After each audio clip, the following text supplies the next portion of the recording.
হবিগঞ্জ ৪ আসনে বাংলাদেশ ইসলামী ফ্রন্টের প্রার্থী মোহাম্মদ গিয়াসউদ্দিন তাহিরের মোট সম্পদ প্রায় ১,৮০,০০,০০০ টাকা। আয়ের প্রধান উৎস ব্যবসা, কৃষি ও ব্যাংক আমানতের সুদ। নির্বাচন কমিশনে জমা দেয়া হলফনামায় দেখা গেছে তাহিরের ওপর নির্ভরশীলদের নামে কোনো সম্পদ নেই। এছাড়া তার স্ত্রীর কোনো অলংকার বা নগদ অর্থ নেই।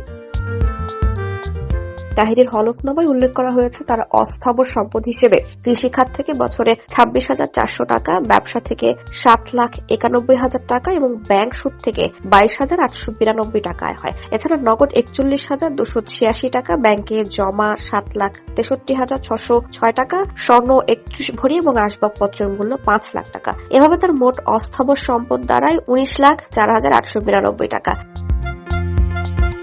স্থাবর ও অস্থাবর সম্পদ মিলে তাহিরের মোট সম্পদ ১,৭৯,৪৩,৮৯২ টাকা। তিনি পেশায় ব্যবসায়ী এবং তার স্ত্রী গৃহিণী। সম্পদ সবই নিজের নামে, স্ত্রীর নামে কোনো সম্পদ নেই। স্থাবর সম্পত্তির মধ্যে কৃষি জমির মূল্য ১,৬০,৩৯,০০০ টাকা, যা মূলত হবিগঞ্জের মাধবপুরে অবস্থিত।